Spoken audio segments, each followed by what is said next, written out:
Hey, welcome back for another video. Today's video is going to be a bit different. The Lord has placed it on my heart to do a salvation prayer for his children. And what that is that it's a special prayer that we pray when we want to start a new relationship with the Lord Jesus, and we want to invite him into our hearts and into our lives as our Savior.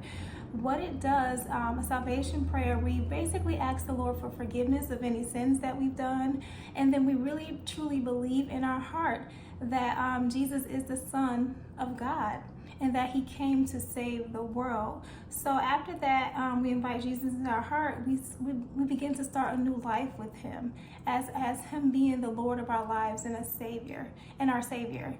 So what happens after we pray? Our sins are forgiven by Jesus, and he comes into our hearts, and that's when the Holy Spirit begins to dwell within us, leading us and guiding us in all truth and helping us to make the best decision in every situation. So this prayer is for children, but I honestly believe that it does not matter about the words that you say, or if it's labeled for children. Anyone can pray this prayer, because I truly believe that it's not about the words we pray, but it's about our heart posture, and our Father looks at our heart posture. So when you pray this prayer, no matter who you are, believe truly in your heart that Jesus will, he came to save the world and forgive us of our sins and truly be our Savior. So I'm going to say this prayer, and I want you just to repeat after me, okay?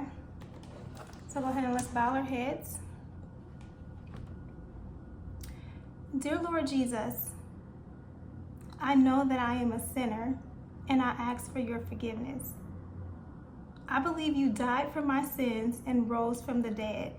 I turn from my sins, and I invite you to come into my heart and my life. I want to trust and follow you as my Lord and Savior.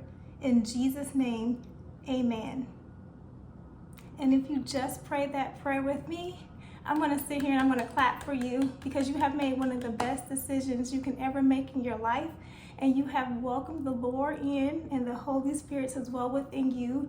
You are saved. I want you to truly believe that after you say this prayer, you are saved and you have invited God in as your Savior. And I know he has some great things in store for you as a child of God. So I'm going to put this prayer in the description box. So just in case you wasn't able to say it with me at the time, you can go there and look at it and pray it for yourself in your time. But I just want to say thank you so much for praying this prayer with me. And I pray that God blesses you and shows up for you in a mighty way. If you need prayer requests, I'm going to leave that information in the description box below as well. And I will be back on a little later so we can continue our study in Matthew chapter 5. All right, guys, have a blessed day. Bye.